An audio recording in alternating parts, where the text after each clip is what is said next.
Hemos estado hablando las semanas anteriores del reino de los cielos, ¿cierto? Y cómo Jesús, esto fue lo que habló. Jesús, esto fue lo que enseñó. Jesús enseñó de el reino de los cielos. Y él cuando hablaba en parábolas, de manera que todos pudieran conocer las enseñanzas o principios que él estaba estableciendo o estaba dando. Y cada vez que hablaba una parábola, él siempre decía, el reino de los cielos es semejante a, y comenzaba a enseñar alguna palabra.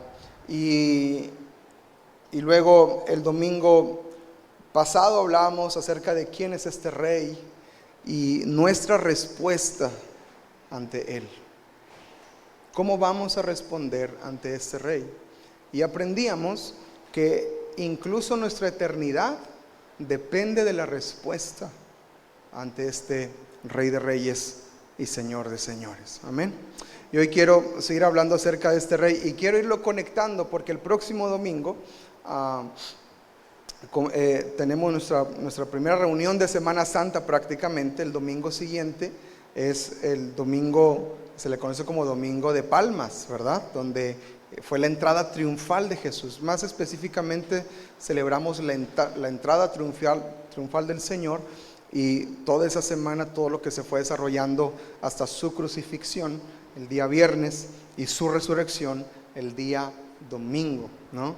Y quiero ir conectando ya, ahora sí este mensaje lo quiero conectar por completo con el mensaje que les quiero compartir la próxima semana de la entrada triunfal.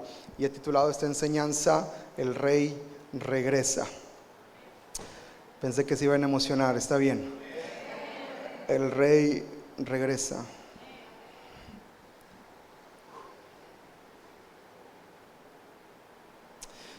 Es importante saber que el reino de los cielos es eterno. El reino de los cielos ha sido, el reino de los cielos es, y el reino de los cielos será.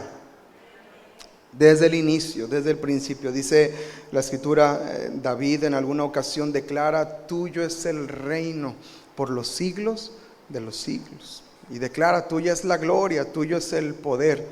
Y en la escritura continuamente el apóstol Pablo también lo declara en 1 de Timoteo que suyo es el reino por siempre. Zacarías capítulo 14 verso 9 también nos enseñan acerca de la eternidad de este reino. Y hay una parábola que me gustaría que repasemos juntos y estudiemos juntos. Acuérdense, Jesús enseñaba del reino, ¿verdad? Y en Mateo capítulo 25, y si tienen traducción viviente, creo que está ahí en la pantalla traducción viviente, lo podemos ver juntos. Y quiero que pongamos atención a las primeras palabras de este mensaje. Dice, entonces el reino de los cielos, ¿qué dice? Será. Ya no dice el reino de los cielos es semejante, no dice el reino de los cielos es como, el reino de los cielos dice será. Y está hablando de futuro, está hablando de la eternidad de este reino y lo que sucederá con el reino, de lo que acontecerá a futuro en el reino, y también nos enseña la respuesta que debe haber de nuestra parte referente al futuro del reino. Si sabemos que es un reino que permanece para siempre y que es un reino que es eterno, ¿cuál es mi respuesta a futuro del reino de los cielos? El reino de los cielos será, diga conmigo, será. Y dice la escritura, como 10 damas de honor que tomaron sus lámparas y salieron para encontrarse con el novio. 5 de ellas eran necias y 5 eran sabias. Hay un contexto cultural en este pasaje. Jesús está hablando de una boda. Y en la boda judía en estos tiempos tenía 3 etapas muy importantes. Lo apunté en la pantalla por si lo quieren tomar. Esa es una nota nada más para que podamos tener un concepto mucho más amplio. Hay 3 partes en una boda, 3 etapas importantes en una boda. Primero, la etapa del compromiso, segundo, la etapa del desposorio, y tercero, la etapa del matrimonio. Así es como se celebraba una boda. Nosotros nos encontramos en un museo un acta matrimonial de hace siglos. ¿Te acuerdas que lo vimos en el museo? De hace siglos, y cómo era todo un pacto que se hacía entre el novio, la novia, hasta las familias. Los padres hacían promesas los unos a los otros, y al final los padres ponían unas palabras de bendición sobre los hijos: que el Señor haga resplandecer su rostro sobre ustedes, y está muy hermoso. Tenía una caligrafía muy, muy linda. Pero eso es toda la etapa, o sea, todas las etapas que había en un matrimonio en ese entonces. La del compromiso era un acuerdo formal que se hacía usualmente entre familias. En ese entonces era muy común y necesario acuerdos familiares para poder formar familias. Después venía el desposorio, lo cual era una ceremonia donde los novios hacían un compromiso, y es ahí donde se entregaban ¿Ha escuchado cuando el apóstol Pablo habla de las arras del Espíritu? ¿Sí? Las prendas del Espíritu. Ahí se daba una prenda como promesa de que el novio iba a venir por la novia, y se le entregaba, se hacían los compromisos, y el novio se iba y se preparaba. Y durante ese tiempo el novio preparaba un lugar para la novia, preparaba un lugar donde ella iba a estar, donde iban a estar, donde iban a vivir, donde iban a estar preparados. Y durante todo ese tiempo la novia tenía que estar preparándose, porque el novio iba a venir por ella. Y es en este contexto número 3, que es el matrimonio, cuando viene el novio por la novia. Ahora, es interesante, no sé si usted le ha llamado la atención, pero a mí me llama mucho la atención que esta boda se celebra en la noche. Y de hecho, varias ceremonias de bodas en la Biblia se celebran en la noche. Y Jesús habla continuamente que Él vendrá como ladrón en la noche, ¿verdad? Para el que no esté preparado, vendrá como ladrón en la noche. De hecho, si leemos completamente el contexto. Y esa era una frase que se usaba de los novios cuando iban a ir por su novia en la noche. Y usualmente era en la noche, pero era en la noche porque había varias, ¿cómo decirlo? Era importante por algunos aspectos que sea en la noche. Se hacía en la noche porque agregaba, para los novios jóvenes, agregaba un elemento de emoción para ellos. Era romántico para los novios que, ay, en la noche va a venir. Ahora, cuando venía el novio, venía entre fiesta, venía con lámparas, y era mucho más espectacular en la noche, cuando se veían las luces y la música de tambores y la música de flauta y el novio llegando, y eso lo hacía mucho más romántico. Haga conmigo,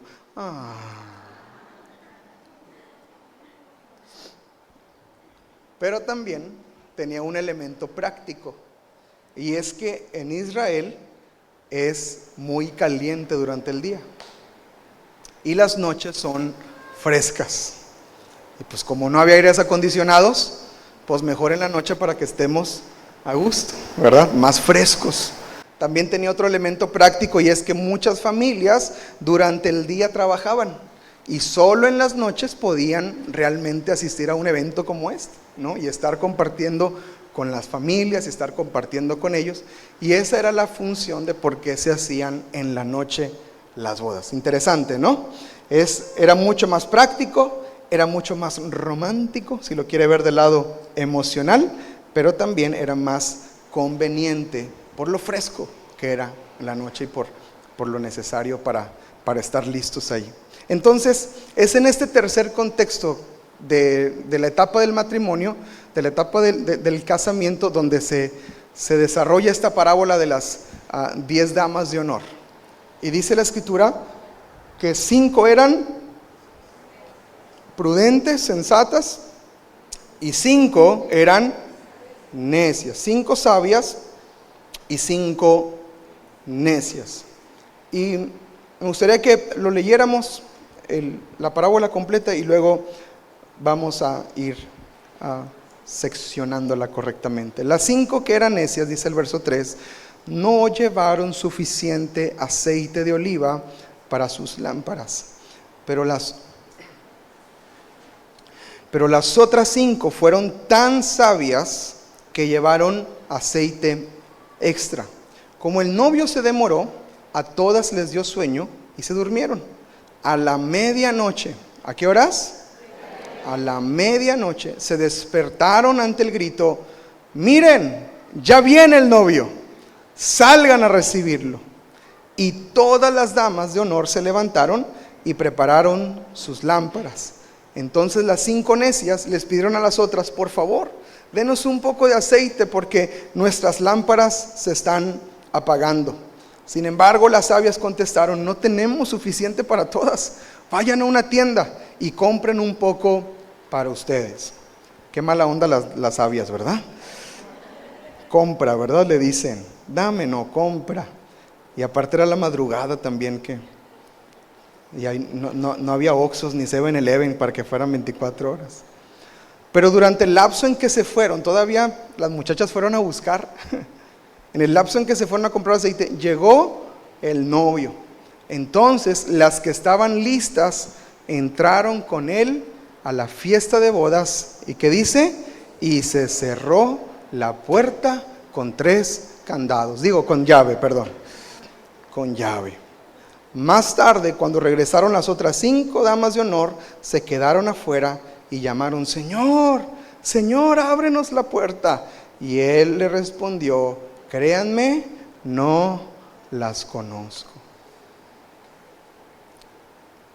Y luego Jesús voltea con sus discípulos después de contar la historia y dice: así que ustedes también deben estar alerta, porque no saben el día ni la hora de mi regreso.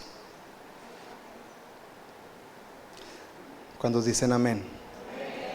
¿Cuántos dicen ay, nanita?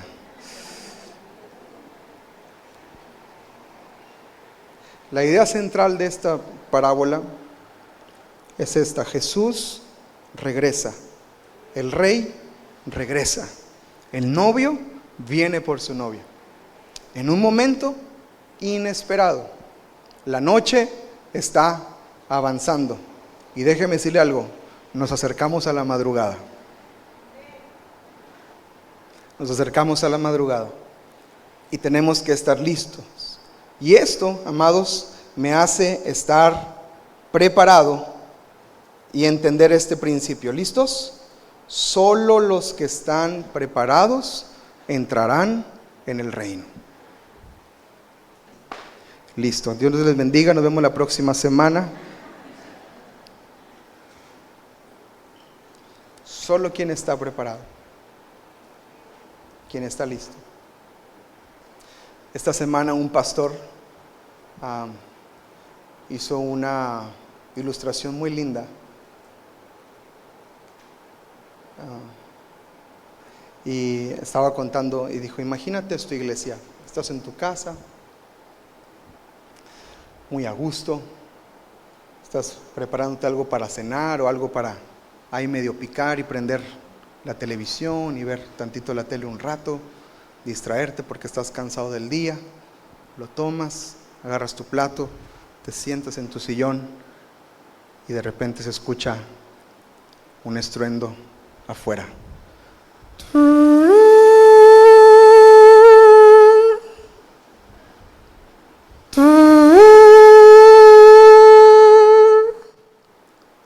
¿Ves cómo se ilumina tu casa? Es de noche y se ilumina tu casa. Sales corriendo y el estruendo es cada vez más fuerte y más fuerte. El pastor puso unos sonidos de trompeta de fondo impresionantes. Volteas y ves a tu vecino gritando de horror. Y ves a tu otro vecino alabando al Señor y declarando que Él es santo y que Él es digno y que ha llegado el día de las bodas del Cordero. Y en eso hay un silencio completo. Se abren los cielos y ahí está, a los ojos de todos, el Rey de Gloria. Y vuelve a sonar un estruendo.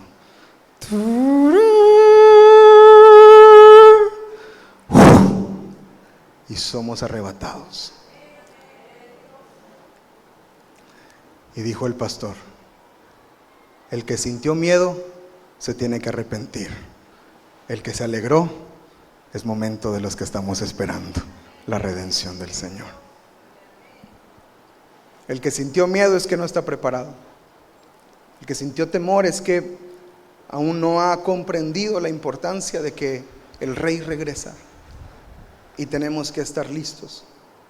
Le voy a decir algo que me asombró y es lo que compartía mi esposa acerca de la iglesia primitiva, que tenían en común todas las cosas y la manera en que se conducían. ¿Sabe que era una de las cosas que la iglesia vivió continuamente en sus inicios? Esperando el regreso de Jesús. Esa era toda su esperanza continuamente. Y luego los sufrimientos se hacían cada vez peores. Y cuando las cosas se empeoraban, ellos más se alegraban sabiendo que la redención estaba cerca. Es más, Pablo tiene que hablar con los tesalonicenses y decirles: oigan, ¿se acuerdan que les dije que Jesús viene pronto? Ok, está bien que estén preparados, pero oigan, échenle ganas porque me están contando que se salieron de sus trabajos, que renunciaron a sus familias, que abandonaron un montón de cosas porque ya Jesús viene y por lo tanto pues ya no le echaron ganas a la vida. Y le dice: no, esfuércense, oren, busquen a Dios, sigan trabajando, ¿verdad? No se salgan de la escuela, no se salgan de hacer lo que tienen que hacer, ¿verdad? Sino que sigamos esforzándonos. Y esta era la visión de la iglesia: Jesús viene, el Rey regresa. La próxima semana vamos a ver algo glorioso en la Biblia. Jesús entra por una de las puertas proféticas, montado en un asno, en un burrito, en un pollino. Y entra tal como se estableció y se prometió en la Biblia acerca de un Mesías que iba a entrar por esa puerta. Y Él entró, y la gente, algunos gritaron Hosana, pero también había otros que estaban ahí tratando de callar a la gente, y eso lo vamos a aprender la próxima semana. Pero fue el momento de visitación del Rey. El Rey regresó ahí. Ellos experimentaron un primer regreso del Rey, una primera entrada del Rey. Y es impresionante ver la respuesta que hubo alrededor de todo lo que pasó, pero próxima semana vamos a adentrarnos en eso. Pero ¿qué quiero decir con esto? La Biblia dice en Mateo capítulo 25, el reino de los cielos será.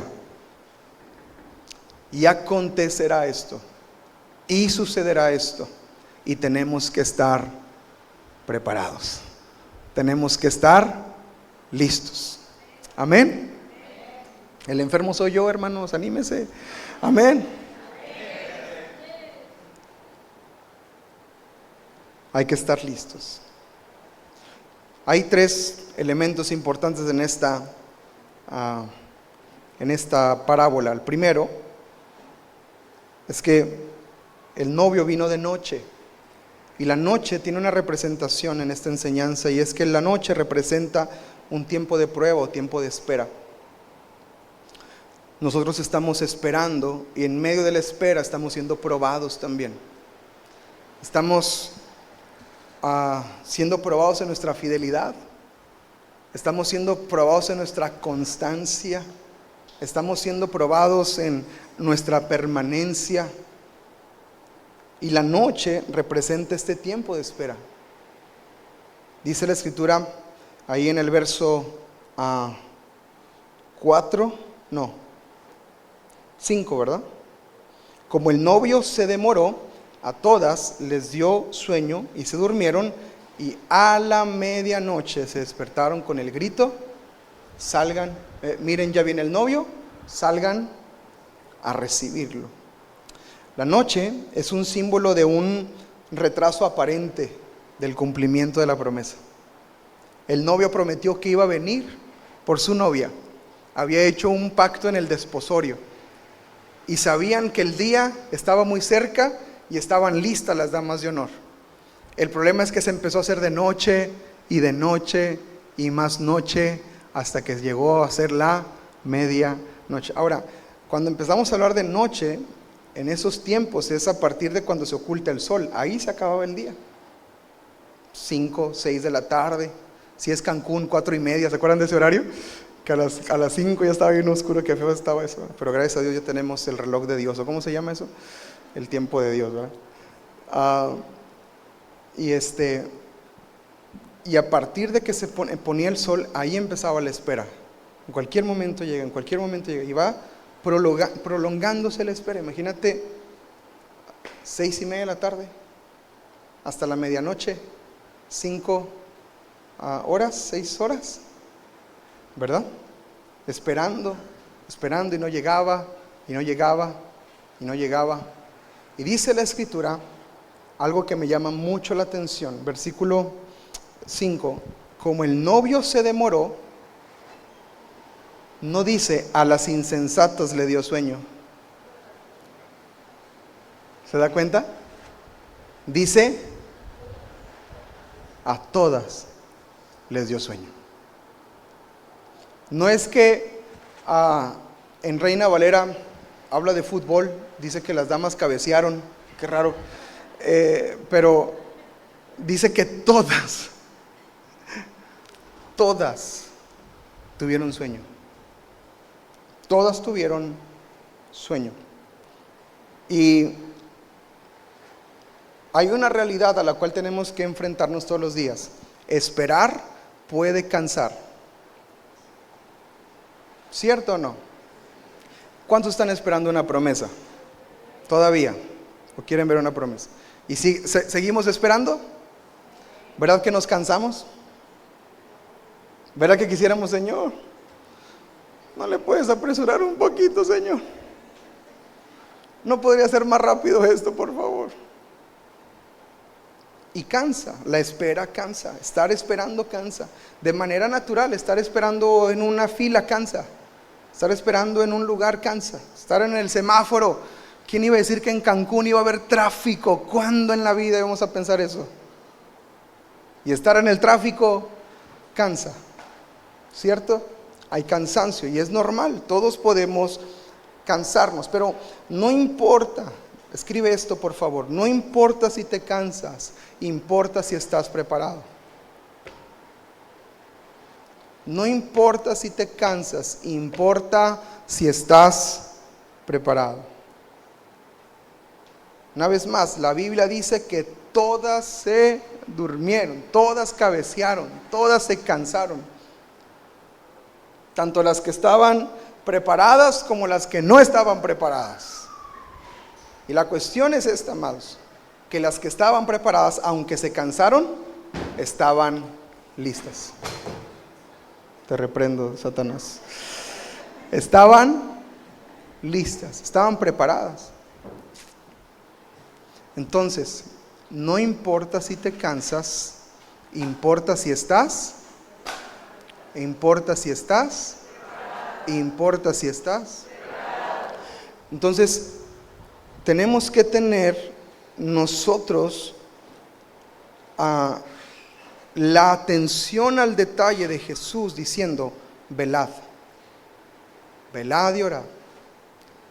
Él los puso a prueba, más adelante lo vamos a ver en esta semana, en nuestras reuniones que vamos a compartir aquí en la iglesia de Semana Santa, cuando Él sube a orar al monte y está con sus discípulos. Y al estar ahí con ellos, le dice, oren conmigo por favor. Y sube a orar. Y cuando regresa los encuentra dormidos. Mi papá dice que los quería agarrar a patadas, pero no es cierto. Es algo que él sintió en su corazón hacia nosotros, porque una vez nos pidió que oráramos por él. Venía en la carretera y era bien noche. Mijos, oren por mí, porque... Y nadie le contestamos en el chat. Tenemos un chat de mi papá con mis hermanos, puros hombres, porque hablamos cosas de hombres. Nos puso ahí como a la 1 de la mañana, voy para Vallehermoso, está ahorita bien feo, oren por mí, y nadie le contestó. Y en la mañana, como a las 7 de la mañana, le escribo yo, ya venía para la oración, le digo, papi, perdóname, ¿cómo te fue? Y luego no contestó él, o mi hermano, y mi otro hermano también contestó, y dice mi papá, me sentí como Jesús cuando subió a orar y nadie lo acompañó. Y luego dice, y los quería agarrar a patadas. Dice, espérate, la Biblia nunca dice que los quería agarrar a patadas, eso ya le agregaste tú. Pero Jesús regresa y los encuentra durmiendo. Y Él les dice, hey, velad, porque la carne es débil. Y esa es la clave para permanecer, amados. manteniéndonos velando. ¿Por qué pecamos? ¿Porque la carne es débil? ¿Porque no velamos? ¿Por qué fallamos? Ay, es que Dios sabe que yo soy débil. No, es que no estás velando. Es que no te estás esforzando por velar. ¡Ey! ¡No! No es no. Y así es como afronto, así es como me preparo. No jugamos y a ver si funciona. Y a ver, ¿y qué pasaría si? Pastor, ¿se permite o no se permite? Y cuando empiezan a preguntar, ¿se permite o no se permite? Ya el corazón va inclinado hacia querer hacer. Entonces, el problema de que la carne es débil se manifiesta en que el tiempo pasa y el tiempo cansa. Cuando se prolonga la espera, nos cansamos. Es natural cansarse, pero tenemos que estar preparados. Yo voy a estar listo. Amén. Segundo punto importante que veo aquí en esta parábola es que el rey vendrá. El rey vendrá, aunque se tarde, la promesa llegará, dice la Escritura. Aunque se prolongue el tiempo de espera, Él vendrá. Esta semana en el tiempo de oración compartíamos acerca de, el viernes, ¿verdad? Compartimos de Lázaro y su resurrección y cómo fue lo último antes de que empezara la persecución para matar a Jesús. Dice, después de esto procuraban matarle y Jesús ya no andaba abiertamente entre los judíos. Y en todo el contexto de esta resurrección de Lázaro, a Jesús le avisan y le dicen, Jesús, tu amigo Lázaro está enfermo, ven pronto a verle. Y dice la Escritura que Jesús se quedó allí 2 días más. Y en ese tiempo que se prolongó, Lázaro se petateó, se murió. Y cuando se muere Lázaro le cuenta a sus discípulos y les dice, vamos con Lázaro porque Lázaro duerme. Y los discípulos le dicen, pues si se duerme, pues que descanse. ¿Para qué vamos a despertarle? Y Jesús abiertamente le dice, no, se murió pues, para que me entiendan. Y Tomás hace una declaración bien interesante, profética. Dice, vamos nosotros también para que muramos con él. Porque se acercaba el tiempo de su muerte. Pero hubo un tiempo que se prolongó. Y Marta y María, las dos van delante de Jesús. ¿Y cuál fue la primera palabra que salió de la boca de Marta y que salió también de María? Señor, si hubieras estado aquí. Y a veces sentimos que eso es.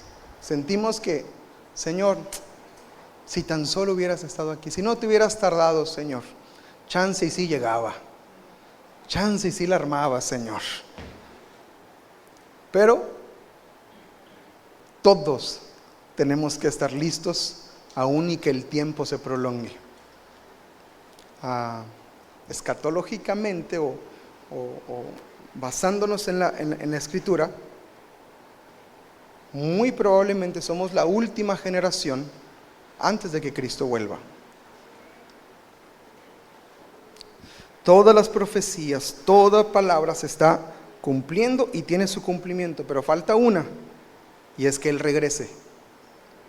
Pero en cuanto a tiempos, estamos en última generación, así se le conoce. Eso lo vamos a aprender muy pronto ahora en agosto, en escatología, si es que llegamos a agosto, no sé. No va a sonar la trompeta en julio y ya no hubo clase, y lleguemos al cielo, el pastor no me enseñó. Y le digo, pues aquí está en vivo. Es clase presencial. Es taller práctico.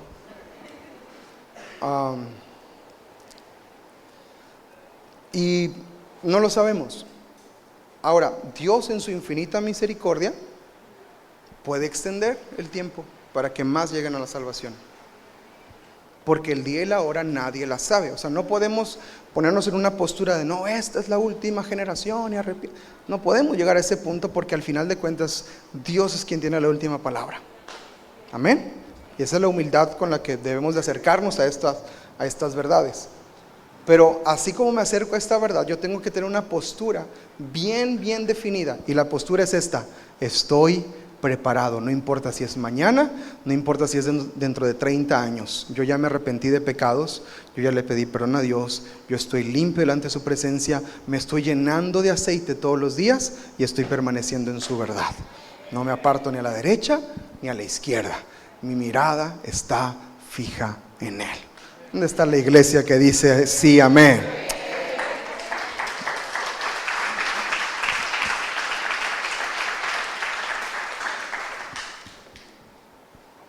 Gritan en el verso 6: miren, viene el novio, salgan a recibirle.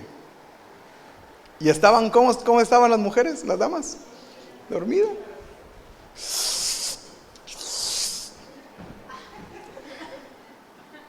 Viene el novio. Ahora, eso era una fiesta, venían con lámparas los amigos del novio, con luces y ahí. Y era el sonido del tambor. Y era una fiesta impresionante. Y las novias, las que tenían que tener la lámpara, ellas hacían una procesión con el novio. Y eran 10, se ponían 5 y 5 para que el novio pasara y las luces se vieran así bien bonitas, y hacían hasta una danza y algo ahí preparaban las novias, y las damas de honor, y estaban ahí esperando. Y resulta que cuando llega el novio, no tenían aceite las necias. Siempre algo pasa, ¿verdad? En mi boda no hubo quien sirviera la cena. Ya estábamos todos sentados y todos, ¡ay, qué rico! ¿Y quién va a servir?, nos dice el del banquete. ¿Cómo que quién? ¿Usted? No, yo nomás vengo y preparo y sirvo. ¿Pero quién va a servir a las mesas? No hay meseros, no los incluye el paquete. Y ahí van los tíos a repartir, ¿verdad?, en las mesas. Siempre algo pasa. El problema es que lo que pasó aquí no era cosa menor. Aquí faltó el aceite. Aquí no faltaron meseros. Aquí faltó una parte elemental de la procesión de la boda. Por eso el novio se enoja y el Señor se molesta y les dice: no las conozco. Esa es una reacción de molestia ante la necedad de estas mujeres. No te preparaste. Estuvimos ensaye y ensaye que le ibas a hacer así, y a la mera hora ibas corriendo quién sabe para dónde, buscando aceite al Oxxo. Y el novio le dice: no te conozco. Y le cerraron las puertas. Jesús no lo dice, pero yo creo que esas muchachas les caían mal. Algo me dice. Como que no querían que estuvieran en la boda. No sé, pero ese ya es un pensamiento mío. Señor, sáname y líbrame de todo mal pensar. El rey viene cuando menos lo esperan. Solo entraron los que estaban preparados.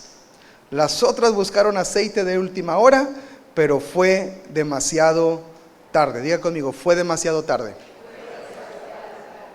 La puerta se cerró y no hubo tiempo de explicaciones. Pero es que mira, es que lo que pasa es que te tardaste. Y luego empezamos a echarle la culpa al novio, ¿verdad? Es que ¿para qué? No había dicho que a las 8. Que entró 8:09. ¿Tú llegaste a las 12? No hubo tiempo para explicar, no hubo tiempo para decirles que pasó esto, es que no nos preparamos. Pudieron hasta culpar a las sabias. Es que también estás. No nos quisieron dar.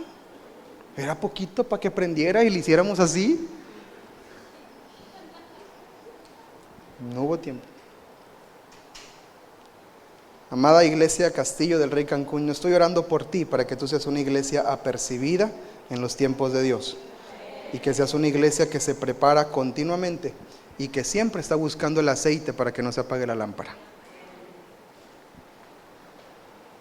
Aunque sea un poquito, pero busca aceite. Que el Señor nos ayude. Amén. Ayer prendimos el carbón, ¿verdad, hermano Luis? Y llegamos y estamos bien emocionados ya con los asadores y el carbón. Entonces, hermano Luis tiene un asador de gas, y es el que usamos. Y de repente agarra el tanque y dice: está muy liviano, ¿no? ¿Cómo, hermano? Está liviano. Y lo vemos. Y dice: ¿será que lo engañaron ahí en la gasera? ¿O qué habrá pasado? Y nos dice el hermano, dice: traje el que no es, traje el vacío. Y bueno, ahí mandamos refuerzos y gracias a Dios llegaron, ¿verdad? Y pudimos prender también ahí el otro asador. Pero casi se me queda afuera, hermano Luis.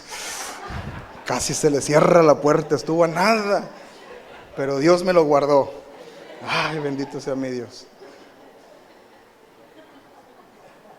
Tenemos que estar listos, amén. Tenemos que estar apercibidos, ¿sí? Número 3, quiero hablarte acerca de la lámpara.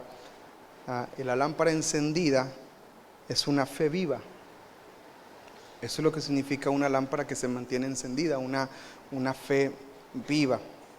En el verso 2 y 4 detalla el Señor Jesús en esta parábola que había 5 necias, 5 sabias, y dice el verso 3, las 5 que eran necias no llevaron suficiente aceite de oliva para sus lámparas. No llevaron, diga conmigo, no llevaron. Llevaban una lámpara encendida, pero no llevaron aceite de reserva para esa lámpara. En cambio, dice el siguiente verso, que las otras 5 fueron tan sabias, diga conmigo, tan sabias, que llevaron aceite extra. Hoy fue un buen domingo, hasta ahora ha sido un buen domingo. Es más, hasta ya me siento mejor. Y no digo por ir a jugar fútbol en la tarde, lo digo porque ahora me estoy sintiendo mejor.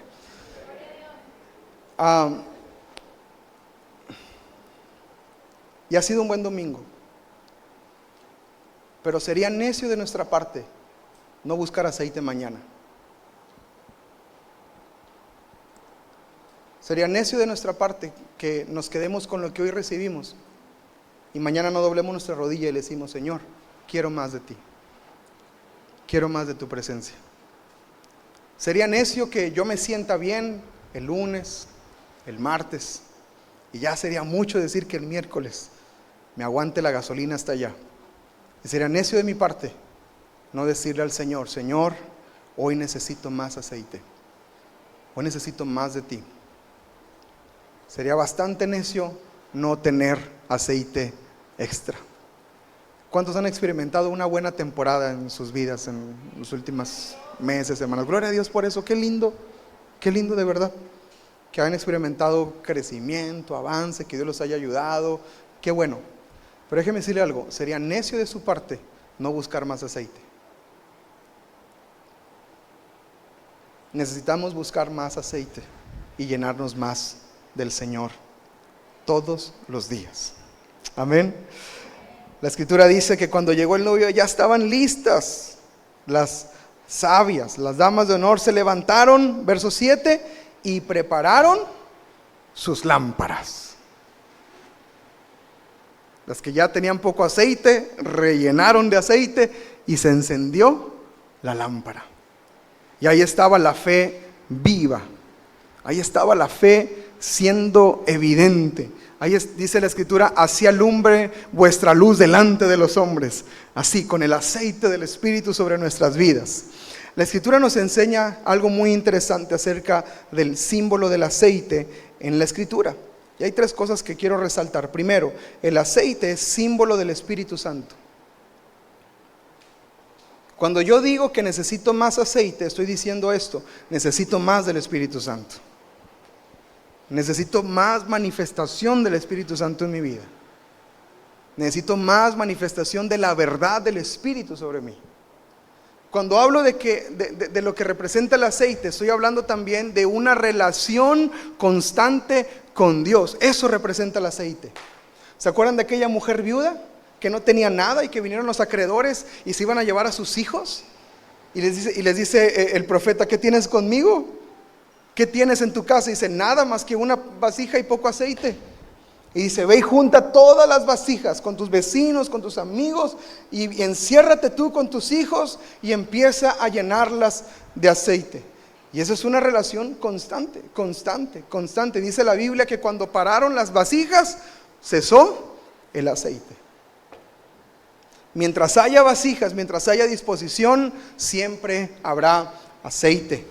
Y el aceite representa también una disciplina espiritual diaria.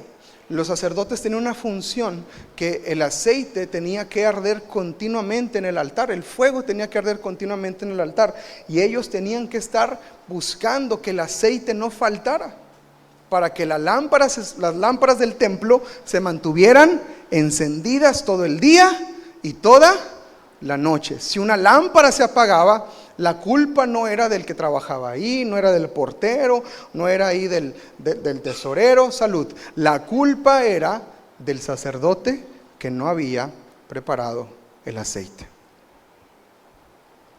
Y eso era una disciplina. Imagínate, todos los días temprano levantarse, buscar el aceite, ir a checar cuánto falta, si se agotó, si está a la mitad, ir a buscar más. Y esto era una disciplina que se tenía que establecer. Y eso representa el aceite en la Escritura. ¿Se entiende?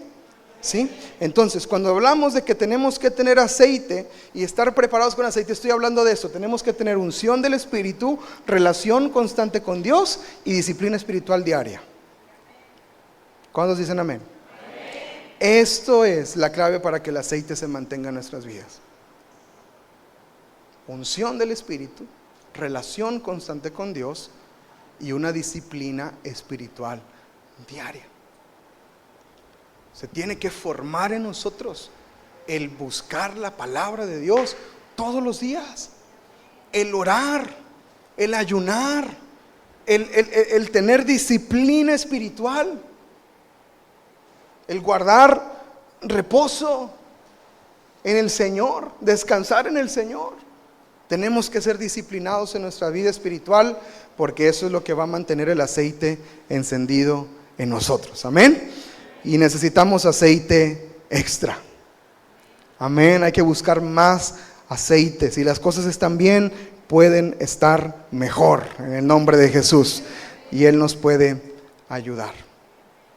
Ahora, no basta con las formas. Las lámparas de estas mujeres necias, cuando se apagaron, seguían siendo esas lámparas. Y las lámparas, usualmente, lámparas de boda, eran lámparas muy bonitas, con adornos y hechas a mano, y tenían muchos detalles. Estaban muy lindas esas lámparas, pero sin aceite y sin fuego encendido, no servían para nada. Y eso nos enseña algo a nosotros. Nosotros podemos caer en un error de hacer muchas cosas bonitas, de aparentar muchas cosas bonitas, de mostrar una fachada o una apariencia bonita, de piedad, de bien portado. Yo soy un santo, yo no le hago mal a nadie. Pero si no está el Espíritu, el aceite del Espíritu, si no hay unción, si no hay disciplina, si no hay relación, de nada sirve. No basta con parecer cristianos. Aquí todos parecen cristianos, se ven muy bonitos. Algunos tienen cara de testimonio, pero todos parecen cristianos. ¿Le ha pasado que en el domingo anda en la calle y a los que ve bien vestidos dice: ese fue a la iglesia? ¿Sí le ha pasado? Y luego ve otro todo chancludo y con ese, y no sabe que el chancludo es el que fue a la iglesia. Pero ¿verdad que vamos en la calle y ves al que está vestido, verdad? Dice: ese fue a la iglesia hoy. Qué padre. Y parecemos cristianos. Le ponemos nuestra calcomanía al carro, ¿verdad? Jesús vive. Castillo del Rey Cancún. Somos castillo, somos del Rey. No he sacado stickers todavía porque ya los vi cómo manejan. No me representan.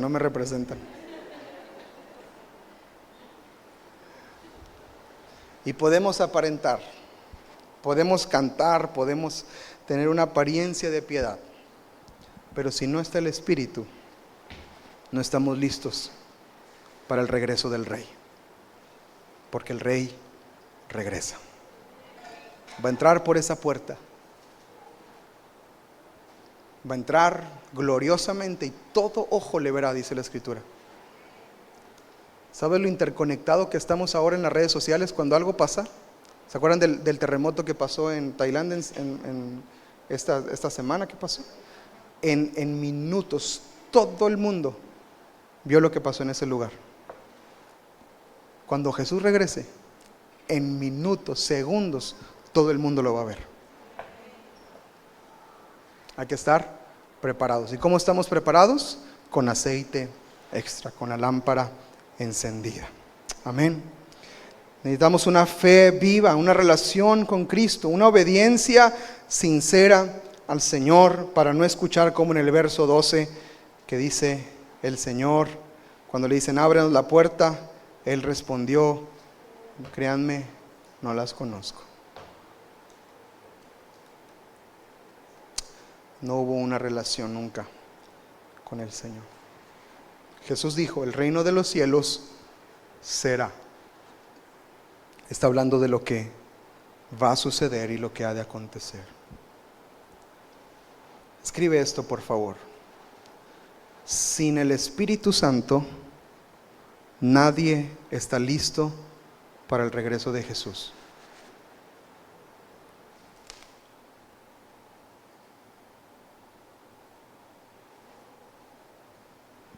Sin el Espíritu Santo, nadie está listo para el regreso de Jesús. Nadie.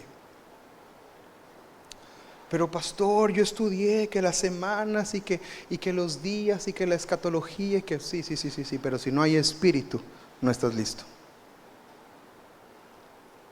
Si no hay Espíritu, no estamos listos.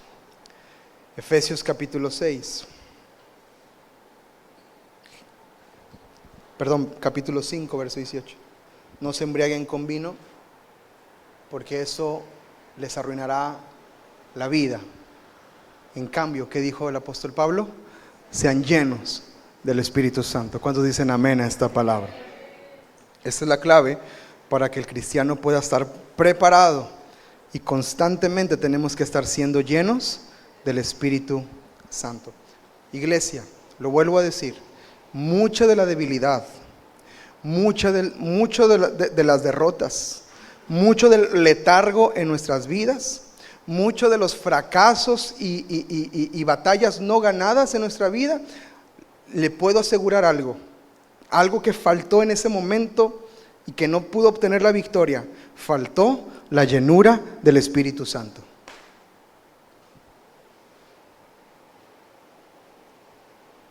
Muchas de las cosas que nos han detenido ha sido por falta de llenura del Espíritu Santo. Porque yo le aseguro algo, si hubiéramos estado llenos del Espíritu Santo, no habríamos fallado, no habríamos dicho eso, no nos habríamos comportado como nos comportamos, si hubiéramos estado, llenos del Espíritu Santo.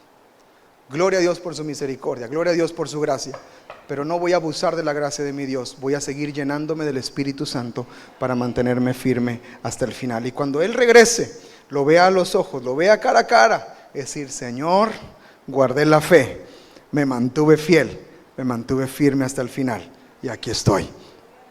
Qué bueno estar contigo. Estemos preparados y llenos del Espíritu Santo. Amén. Y quiero terminar con 5 puntos. En 3 minutos los vamos a ver.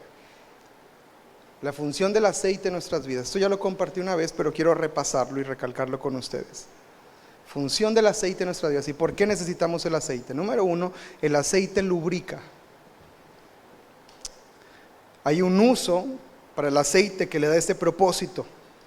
Y cuando el aceite es vertido en alguna maquinaria o en algún punto donde hay constante fricción, Cuando hay aceite hay poca fricción, lo que hace que haya menos desgaste cuando hay esa lubricación del aceite. Así funciona también el Espíritu Santo en nuestras vidas. Toda aspereza que hay entre nosotros, ¿sabes cómo se quita? Con la llenura del Espíritu Santo.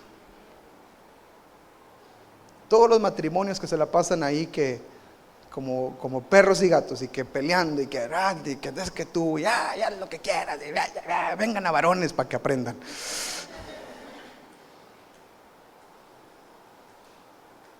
Ayer les dije, ¿sí o no? Todo aquel que está en constante fricción, le falta aceite del Espíritu Santo. Y de mí se acuerdan que cuando se llenen los dos del Espíritu Santo, la fricción casi es nula. No le digo que se quita, porque seguimos todavía con fricciones, pero es menor.